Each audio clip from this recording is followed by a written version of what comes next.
Welcome to The View from the Summit, conversations with the world's top trainers, handlers, and athletes in the equestrian and canine sports. Brought to you by Summit Max. Our special guest is Ashley Schafer, a barrel horse trainer known from coast to coast. She's a top Futurity trainer and Equistat leading rider. She has won across the boards in aged events, open divisional races, and professional rodeo. Schafer has trained multiple Futurity and open champions, as well as horses that went on to much success at the professional rodeo level. Welcome, everyone, to View from the Summit. My name is Steve Scearcy, and I'm here with two crazy ladies. I have to tell you that because they're giving me all kinds of trouble. But before I let this go, I want to introduce you to my co-host, Robin Benson. Robin has spent a lot of time in a lot of different saddles. As a young person, she did 3-day eventing. She gradually went into barrel racing in a Western saddle, and now she finds herself roping and running barrels competitively, and also has a working cattle ranch where she uses a horse every day to get the job done. So welcome, Robin. Thanks, Steve. And, I did catch that in my younger years. I still feel pretty young, but, it's okay. Yeah, I had to get even with you for what happened before this. Anyway. I hear you, but we're super excited to have Ashley with us today. Ashley Schafer hails from the furnace of Texas. She's burning up right now. What did you say the temperature was in your truck? Like 100 and something? Well, my pickup says it's 117 outside, but when I'm sitting still, it always raises. I would say it's probably around 108 actual temperature. So plenty warm, yeah. Plenty warm. Yeah. So if you don't know Ashley, she is one of the best in the barrel horse world, in the Futurity world. And you definitely need to check out all of her stuff. But Ashley, tell us a little bit about you. And we already mentioned you're in the hot part of Texas, but what do you do and what are Futurity horses for people listening that may not be familiar with that side of barrel racing? Sure. Well, I live in Comanche, Texas. My husband and I live there. We have a little boy named Payson. He's almost 8 years old. And we have been training horses, I guess, for about 12 years now. And we've been kind of all over the country. We lived in Wyoming for 6 years, which is where my husband's from. And as our business grew and expanded, we decided we needed to be in a place where we could train horses year round. We used to go to Arizona in the winters, but the more horses we got, the harder it was to venture south in the winter. So we moved to Texas about 6 years ago, and we haven't looked back. It's been a great decision for us, even though it's very hot. It is a very convenient place to be a horse trainer. So here we are. Futurity horses, Futurities are an aged event. So they get one Futurity year and it goes just over a year. It's a 13-month Futurity year. And they can run as either 4-year-olds or 5-year-olds. And you have to pick, there's benefits to both. So basically we start these horses in training as 2- and 3-year-olds. And for my program personally, I'll just give you a little inside look to the way I do it. Everyone does it a little bit different, but for me personally, I really enjoy taking these horses for 2 to 3 months at a time and then giving them breaks, some in between.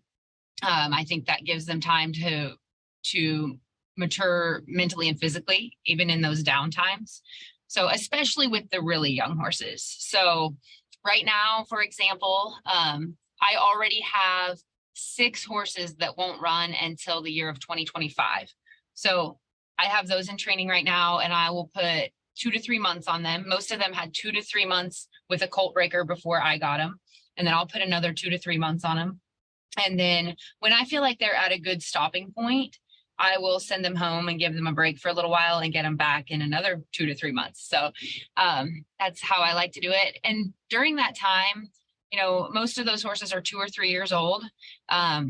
So I don't push them very hard. I'm not going to have them running the barrels in those 2 to 3 months. I spend that time just working on really communicating my cues well to those horses and getting all of their body parts moving the way that I want them to move. You know, each rider is going to be a little bit different, and how we ask for things varies. So I want my horses to be very in tune to my cues and how I ask for things. And I really like for that first section of training when I get them to really be focused on that. I will start to take them around the pattern a little bit. Like right now, I'm really just kind of walking and trotting through the pattern just to kind of show them the pattern. And I can also communicate my cues to them, you know, through that walk and trot. And then towards the end of that, after a month or two of that, a lot of times I can get them kind of loping the barrels too. I'll lope maybe all lefts and all rights, that kind of thing, and make it easy for them, kind of bigger circles around the barrels. And then when I feel like they understand me and I have a good feel for those horses, then usually I'll send them home and get them back later. So that's awesome. That process. Yeah, thank you. We were talking about foundations earlier. Steve and I were talking, and one of the things, you know, not everybody is competing at the level that you are, or even training horses for other people. But the foundation is, like, we hear foundation, basics all the time, right? So for people who are listening, and I know you actually have a website that helps people with training, right? With training tips, and you can speak to that in a minute. But foundation, you just mentioned you spend like a year putting foundations on these horses, right? Yes. So for people who are weekend barrel racers, or maybe their horse has some issues, or what are some, I mean, we know the foundation is important, but share a little bit about just how basic and how slow you go. Like you just mentioned, you walk around the barrels for months, right? And trot. And so that foundation, like, what can people do to build it? And if they don't understand it, how can they learn that? Well, I think so much of it comes back to just basic brokenness of the horse. You know, I think so often we're riding horses that don't have a good enough, a clear enough understanding of pressure and release.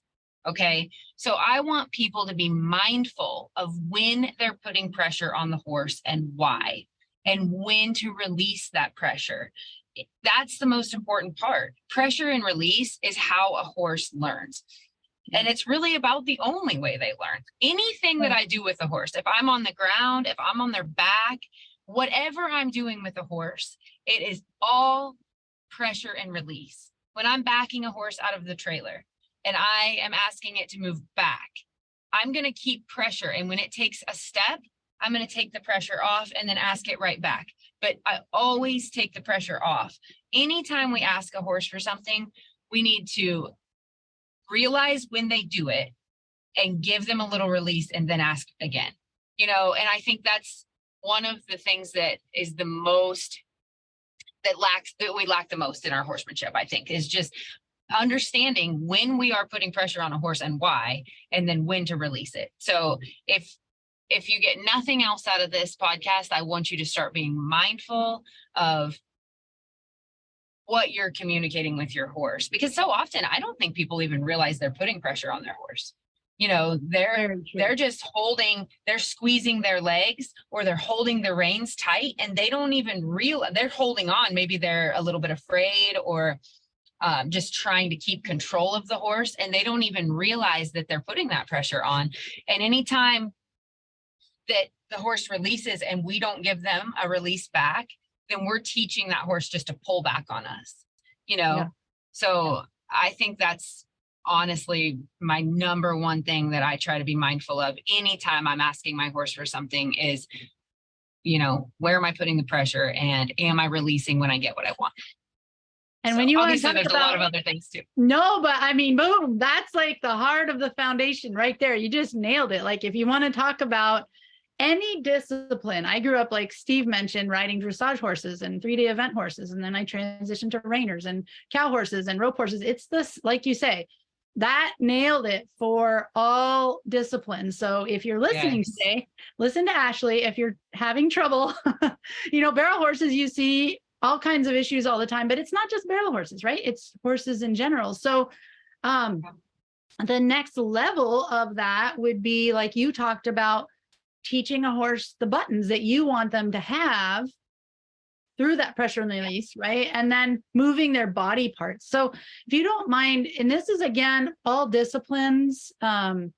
If you are listening and you're not riding barrel horses, don't think it's only barrel horses, right? So moving all, what do you mean by that when you talk about the pressure and teaching the buttons to move all the body parts? Well, first, I want my horse to have vertical flexion. So when I pick up the reins, I'll squeeze my legs, and I want the horse's, I want it to break at its pole, and I want to feel the horse's rib cage lift up under my back. Okay. So some vertical flexion and collection. And then I want to be able to also get lateral flexion both directions. So when I pull on the bridle rein, I want them to give me their nose and get soft in their neck, but I also want their shoulders, rib cage and hip I want them to allow me to place all of those things as well. So I think it's a real process to get that all together, vertical flexion, lateral flexion of the face and neck. I want to be able to move the shoulders both directions. I want to be able to push on the rib cage and get them to move their rib over out of the way. And then I want to be able to move that back and forth. And then I also want to be able to move my foot a little bit further back and disengage the hindquarter, move the hip around.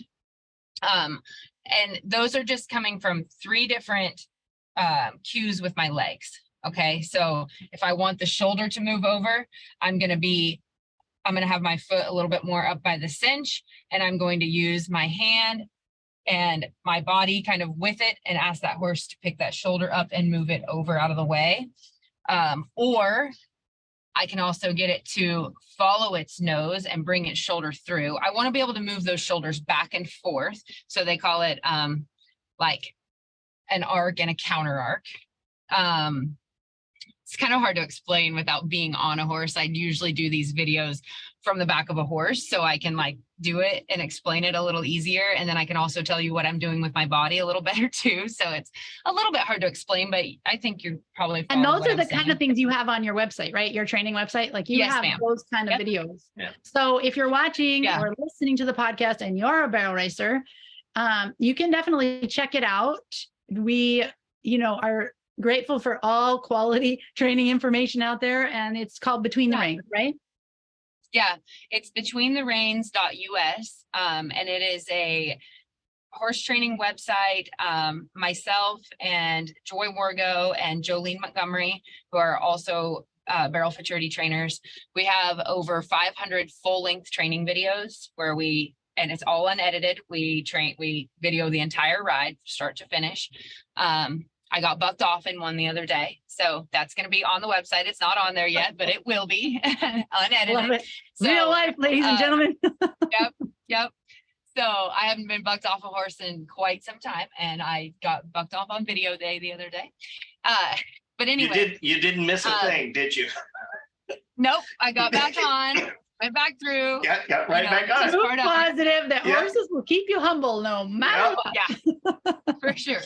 But no, and then my husband and Jolene's husband both break colts and sometimes Seth will get on some of my horses and do some softening, and we have videos of them on there as well. So lots and lots of variety on there. Anything from 2-year-olds to open horses, tons of futurity horses, lots of 3, 4, and 5-year-olds, that kind of thing. So yeah, but anyway, so I like to be able to move the shoulders, the ribs, and the hip individually, and then also put that all together and reconnect it. I think we always have to disconnect each body part and then reconnect it, if that makes sense. So Sure. I really work a lot on that all the time. And I think that sometimes people feel like your horses get to a point where they're finished, so to speak, and we quit keeping those things sharp. First of all, if it's in there from the beginning, the foundation, like you're talking about, if it's in there from the beginning, you can always come back to it. Those horses that were taught those things early on, and they understand pressure and release, and they know how to move each body part independently, It's so easy to go back and fix things when you have issues. But if you skip those steps as 2, 3, and 4-year-olds, and you just go straight to running the barrels and going through the pattern and just trying to like make it happen or make it work, it's so hard to fix things when they do fall apart, because those horses don't understand how to use their, I guess I shouldn't say don't understand how to use their bodies. They're horses, and some of them are freaks and they can use themselves perfectly for a time. But usually there comes a point where that falls apart a bit. And if we have our horses broke enough that they understand pressure and release and how to move each body part independently, then we can go back and work on it when they start to get a little flat and they want to push their rib cage into the turn, or they start to float their shoulder out the backside of the turn, or they quit rating for the turn. Whatever it may be, those are some of the most common issues that I run into, but there's all kinds of things that we run into as we add speed. And if our horses understand all of the things that I'm talking about, and they know how to rate to our body, and they know how to collect when we ask them to, and they know how to accept our hands, then it's so much easier to go back and fix those things later. And that's those buttons you're talking about, right? So you got to put the buttons on. Exactly. And tying a button to each body part, right? So they, yep. I have real specific ways of asking for it, and I make those really black and white for my horses. And every trainer's a little different. And I tell people all the time, you ride how you ride, and you can train your horse. We can all work on being better riders, don't get me wrong, but we can also train our horses to adapt to the way we ride. The way that I ride versus the way that Jolene rides versus the way that Joy rides, and a lot of other trainers that are very successful, it varies. But we're consistent and pretty black and white about how we ask for things. And that clear communication to our horses gives them a lot of confidence, in my opinion. So I just try to be pretty black and white about things. When I ask for something, I'm going to ask pretty much the same way each time and get my horse to really understand what I'm asking of it, in that moment. But the main thing is just getting them to trust my hands, and that comes through pressure and release. If I like my horses to trust my hands. When I first pick up, I want my horse's first reaction to get soft to my hands, not to freak out and kind of come here and then down. So that comes through steady, consistent pressure and release, I guess. Yeah. Consistently doing that. And then those horses get to where they're not afraid of my hands. They trust my hands, and they know that when I pick up, if they get soft, they get a release. So that's what I start focusing on when I get them as 2 and 3-year-olds. I'm constantly working at just getting those horses to trust my hands and trust that when they do the right thing and they get soft, they're going to get a reward for it. That's awesome. Ashley, what is the main training step or issue that you see most people miss as they're training a horse? I think getting those horses to respect each rein independently. And so for me, I focus a lot on, I want my horse to respect this side and this side independently, because then I can put that together and it all kind of flows. But when they don't respect each rein, then they'll do a lot of laying into the turn or floating out. But when they respect each rein or each side of their body independently, then I feel like I have good control and I can place the horse where I need to. Does that make sense? It's kind of hard to explain, but I see a lot of horses that don't respect the inside rein. They lay into it. They don't come to it when you pull on them. I mean, just different things. And I think that's one of the number one things that I see the most of. When I have people come and ride with me, when I do clinics, things like that, I work the most on getting people to have getting those horses to have a little bit better respect of each rein independently. So you think that comes from one of them. The riders not releasing, so the horse leans because they don't ever get the release? I do. So I guess I'll go a little further with it. On the pattern itself, I see a lot of horses starting their turn too early. Okay. And I think that that's what I mean the most by that. They start their turn too early because they don't respect this rein.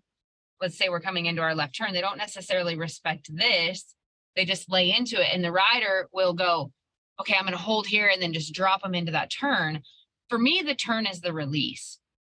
So in my slow work from the very beginning, when I'm coming up to the turn, if this horse is laying on my inside rein, it doesn't get to turn.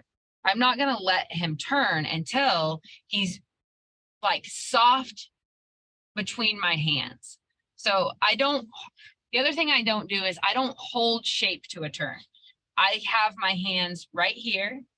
Okay, it's hard to explain in this. It's going to be a little wider. Basically, if you're picturing the horse, my hands are going to be right above his shoulders. Okay, yeah. Kind of wide, about hip width apart, right here. And as I'm coming up to the turn, I just hold my hands there. And if I feel that horse leaning to the inside because it's anticipating the turn, then I will pick up. And if I pick up and that horse gets soft, then I'll go ahead and just go forward and I go around the turn. But if I pick up and that horse lays in harder, then I'm either going to make it go straight up past the turn, or I'm going to use my other hand and I'm going to pull a horse in the circle the other direction. And then I'm going to circle back around and come pick up my line again and try it again. Because the turn is the release. When I get up there and that horse is being soft and respecting my reins, each hand individually, each rein individually, however you want to put it, then the horse gets to turn. So that's a good way to say it. Does that make sense? Yeah, a lot. I think it's so. All of you barrel racers listening, these are magical nuggets. If you're not a barrel racer, I'm going to tell you it's the same stuff. Okay. I'm a very amateur barrel racer. I will tell you of all the things I've done, barrel racing has probably been the least of them that I've done. It's super fun. We've gotten into it more since my daughter started doing it, but it's all the same, right? I mean, the same concept, the same basic foundations apply to any discipline. And so it's so true. I see it at these little local barrel races where you have people with horses that are doing you see it way more than I do, I'm sure, but these are golden nuggets. So I think that I want to add one more thing to this real quick while we're on this subject. I want people to know this because it is frustrating when those things happen, but it happens to all of us. My horses do bad things in runs sometimes. For example, I went to a barrel race this last weekend and most of my horses were good. And I had one horse that was just strong and she was just running. And then when she would get to the turn, she'd just like lay in. I was like, whoa. The run has hit her a little bit and she's kind of, she's a horse that's a little bit, her name is Sassy and she is sassy. Like she's very opinionated and she really wants to have her own way and she doesn't appreciate when you tell her no, that kind of thing.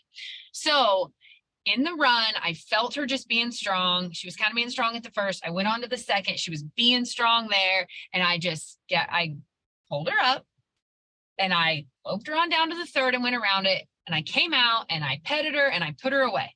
Okay. The barrel race is not the place to be mad at my horse and school her for being bad. Okay.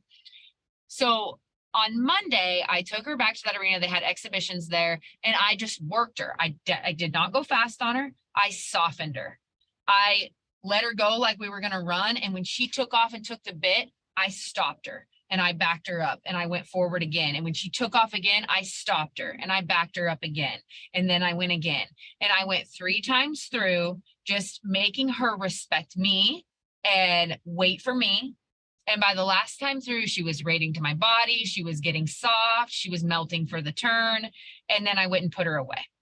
Okay. So I just want people to know that it happens to all of us. I don't make perfect runs every time I run barrels. You know, things go wrong. They're horses. They have a mind of their own and it is okay. And we don't have to feel ashamed and we don't have to be embarrassed when things don't go our way. Okay.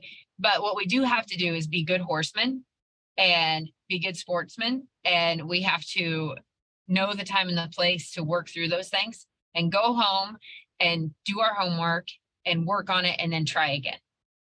So And I just thank wanted you to throw for that out there. No, it's magical advice, and it's what sets you apart, right? Because you do have, everybody is human, and we're dealing with a live animal, right? So we can't control everything, but you went back and worked because you put the foundation on the horse. You could fix those things, but it took a little time, right? It took a little ugliness to get back through it. So that's great advice. It sounds like to me, Ashley, all this foundation work, you're also teaching a horse how to learn, because that going back and forward and back and forth, they had to have that foundational learning in there to understand that you weren't just messing with them, you were trying to teach them something. Is that correct? For sure. Exactly. Because that's the thing. It's not if things go wrong, it's when. Things are going to go wrong with, we're in a speed event where we're asking horses to go fast and then come back down to us 4 times in one run in 15 seconds, so that is a lot, and people think it's just going around 3 barrels and it should be easy. And it is hard. It's very hard, because we're asking those horses we're asking a lot of them. And I think we just have to keep that in mind, and we have to, try to figure out ways to communicate with our horses in a way that they are okay with coming back to us after we've asked them to run as hard as they can, so that's where that trusting your hands and understanding pressure and release are so important, because I need my horses to know that I can ask you to go wide open. And when I ask you to come back, you can trust me and you can come back to me, and now we can turn. And I need it to all be a very smooth transition, without a lot of resistance. If their first reaction when you pick up the reins when you're going slow is to fight you and put their head up, then what do you think their first reaction is going to be when you go fast? So all of that foundation that we start working at as 2 and 3 year olds is going to come into play a lot later on. So very important that you put that solid base on them. Tell me about the different Summit Max made in your training in your horses. Well, I've been using Summit for, maybe 4 years now? Is it 4 years? It's been quite a while now, and I've had so many great results with it, not only on my horses, but also my husband, myself. All of us love it. We take the Eternapure. My husband's dad takes the Eternapure. It's been a huge help to our program. So, what's the difference between a horse not using Summit Max and a horse using Summit Max when they're running the barrels? Well, I think that Summit has so many great benefits to our horses. I think there's so many things that the horses can't tell us. They're going to have ailments in places that even a vet can't find. I'm a big believer in taking your horse to the vet. I think it's very important. We need these horses to be 100%. They're competing at a level where if they don't feel good, they're not going to be competitive, because there's so many great horses and great trainers in our industry. So I just feel like Summit has really helped me with that next level past just taking them to the vet, to get those horses to just feel soft and supple in places that, like I said, we can't necessarily see, a vet can't necessarily see, or they can't communicate to us that it's bothering them. So I think as a whole, I feel like when I have my horses on Summit Max, they just feel more supple and more soft everywhere, if that makes sense. With the young horse deal with Summit, I know I used to be in the cutting horse futurity side of things for a little while, but pushing young horses hard can be kind of extremely taxing on their joints as they grow. And you were mentioning how you work them for a few months and then you let them have a break, and that's amazing that you can do that. But as far as the young horses being able to continue to work hard and improve and recover, have you noticed a difference in that area? Summit. Yeah. So I think a lot of times people feel like, or when horses are young, they shouldn't need things like that. But in my opinion, that's when they need it the most. These horses are in the hardest part of their training when they're young. once that foundation is there, like we've been talking about, once that foundation is there and these horses are running the barrels and their pattern and they are through that training process, I mean, it never ends completely, but I think things get easier for them. We don't have to work them as hard because they know how to use themselves, and they're to a point where they're physically more mature, things like that. So I've actually noticed a bigger difference in my horses getting, I feel like horses get more sore when they're younger going through the training process than they do later. So I think Summit is a great product for keeping your horses just feeling good through the training process when they're young.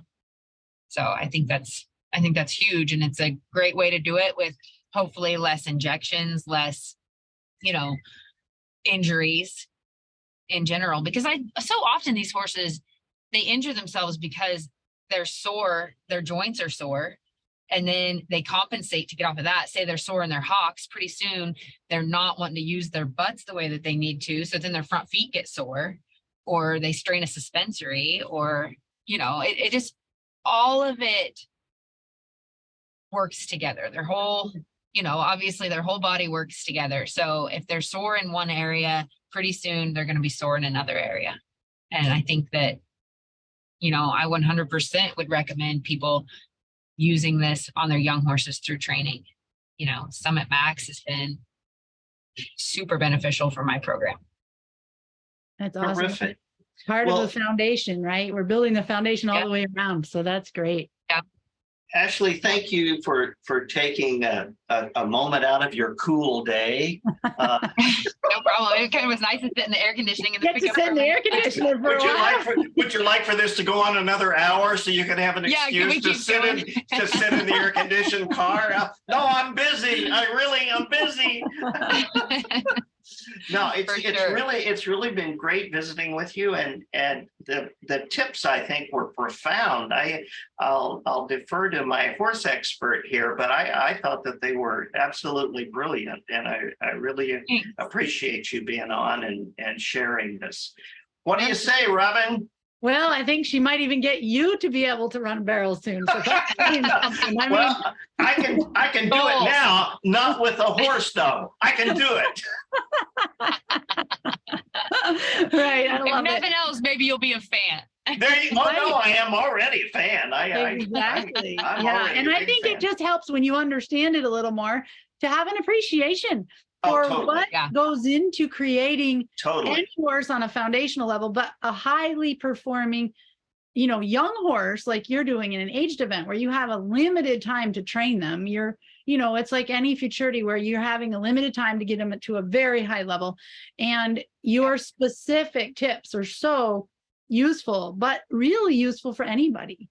And so thank you for, turning the light bulb on for everybody and sharing it in a way that's understandable. It's been wonderful to visit with you, and we appreciate you taking your time, and great chatting with you. So you all who are listening or watching on YouTube, wherever you're getting this podcast, make sure you subscribe to whatever platform you're on so you get notified of the new episode. We have one weekly. And if you want to give us feedback, we love to hear from everybody. If you have questions for Ashley, or if you have any other suggestions of people you'd like to see from our Summit team, email Mr. Steve Scearcy at steve@eternapure.com, which is ETERNAPURE.com. If you want more information on Ashley's website, which is fantastic, it's really the only one of its kind, right, in the industry. And you get to see her bucked off a horse. So that alone is worth whatever the subscription is. I'm telling you. That's right. It's betweenthereins.us. So all of that will be in the show notes. Check it out. And once again, thank you, Ashley. We so appreciate you jumping on here. And Steve, it's been fun. Thank you, guys. It's been fun once again. Stay tuned, and we'll see you next week for View from the Summit. Thank you for joining us for View from the Summit. The program is made possible by Summit Max. Check it out at summitmax.com. We'll see you next week.